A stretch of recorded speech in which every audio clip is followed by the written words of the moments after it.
No one had slept after the attack from Guinam. They had all been too wired, frantically checking whenever they heard the smallest sound. Na-Yeon laid her head on Cheong-san's shoulder, watching the fire they had once again reignited as she felt his slow strokes up and down her arm. Anjo had wordlessly moved closer to the two as they all sat down to watch the fire. Some of the group were keeping watch in case any surprises were going to climb up. Namra was bandaged up, but they could still see some of the bruises that had been left after the fight with Guinam. She had covered her eye because she kept complaining of how sensitive it had become. "So what's the plan?"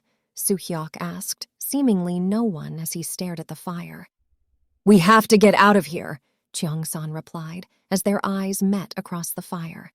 That much was obvious to all of them. Staying on this roof would be them just waiting for death, and they could see the gathering zombie horde getting bigger and bigger. "The more we wait, the more of them gather, and it will end up being impossible to escape," he continued as he looked over the group.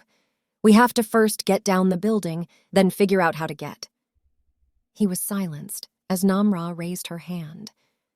Stopping him, he looked at her confusedly, but she just kept her hand raised. Everyone was quiet as they saw the look of concentration on her face before her ears perked up. She stood up quickly, running to the edge of the roof, and the others rushed after her. She was looking around nervously into the distance. "I hear it," she muttered, and Soo-hyuk got closer, trying to see whatever she saw. There's a helicopter coming." That seemed to spur most of the group back to life as they rushed to the edge of the building, waiting patiently with bated breaths.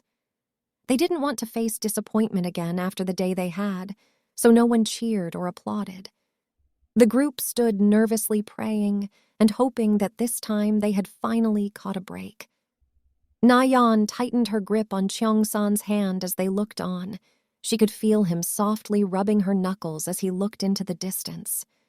He seemed stoic, and his face masked any emotion that he was feeling, but she now knew he did it to ease everyone's nerves, because what use was another person that was emotional right now?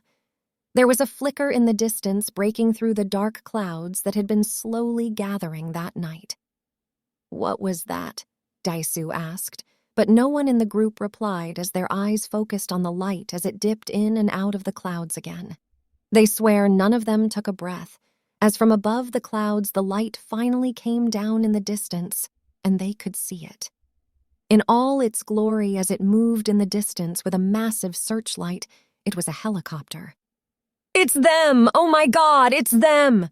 Woo-jin screamed out as he jumped to hug Dae-soo.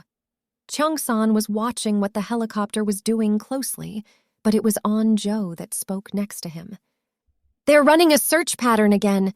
Do they think people are still alive?" That made her so happy to know that they hadn't given up on them. "Everyone get everything ready! We must let them know we're here!" Cheong-san shouted, knocking everyone out of their cheering as they all bolted into action. They lit more fires around the roof and made a bigger SOS sign on the floor that they then lit on fire. All of them stood anxious as they watched the helicopter searchlight move around the terrain quickly. Then it turned facing directly at them. The helicopter moved fast towards them, and it almost seemed surreal that they had finally found their escape now. Some of the group were crying tears of joy when they saw the searchlight shining on them. Even though they knew whoever was in the plane could see them now, they didn't stop shouting for help, jumping up and down. Their signs and some of the fire were blown away as the helicopter hovered above the roof. Cheong-san hugged Na-Yeon, and then with some hesitation Anjo, because he was just so happy that this was all over. They heard the speaker blur out, "Clear out below," and they moved away as thick ropes fell from the plane onto the roof before a group of men rappelled down. The men had guns pointed at them, but they didn't care as they raised their hands with smiles on their faces. The men seemed to be talking amongst themselves, and they couldn't hear what they were saying. "Didn't Team 6 already extract someone from this roof? Seems they missed a few."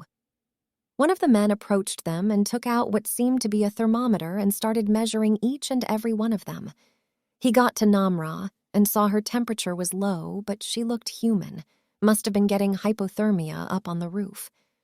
He took out an emergency blanket, wrapping it around her, and then shouted towards the others, "Clear!" That seemed to be what they were waiting for as the others put hooks on the side of the roof before they rappelled down. "You're safe now," the soldier said to the group. "Now let's get you out of here." Jimin stepped forward first with Hyo-ryung behind her, as the man gave her another once-over before signaling at the helicopter, dropping a harness of sorts. She stepped into it, and before she knew what was happening, Jimin was lifted up towards the helicopter.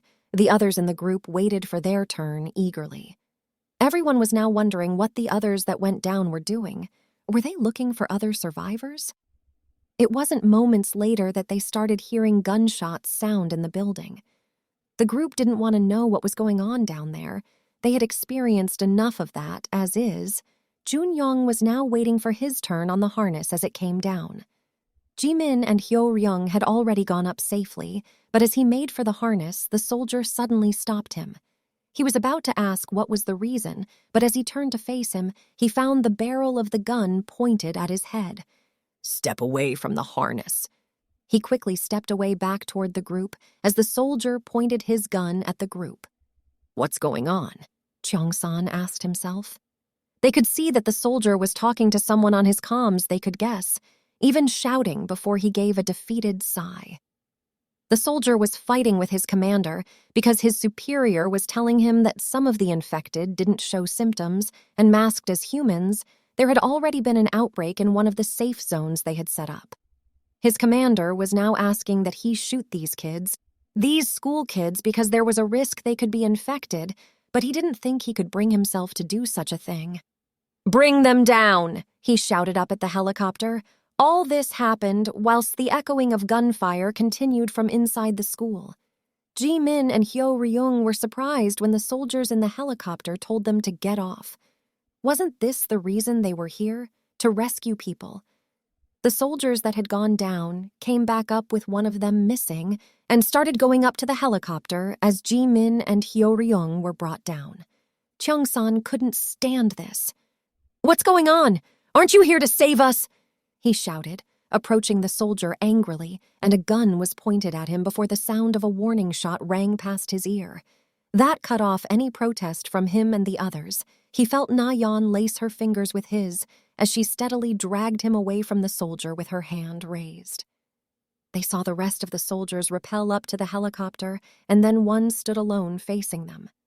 "I'm sorry," he said, "but at least we're giving you a chance," he said before he rappelled up to the helicopter, leaving only shock on their faces. Some of the group were shouting at them to come back, and others just collapsed in despair. They had their escape right in their grasp before fate took it away from them, and Cheong-san could only shout in anger at the helicopter as it turned and disappeared into the distance. When he finally stopped, he felt hopeless as he couldn't even see it anymore. He felt the steady, unsure circles that were being rubbed on his back, and as he glanced over his shoulder, he locked his eyes with Na-Yeon. She had a small smile on her face, but whatever mask of happiness that was supposed to bring was overshadowed by the tears that were running down her face. He turned to her, hugging her, and he could feel the presence of someone next to them. It was Jo, who stood next to the two watching the sky where the helicopter had disappeared. Cheong-san knew he had to be strong for them. He had to find a way to get them out of there.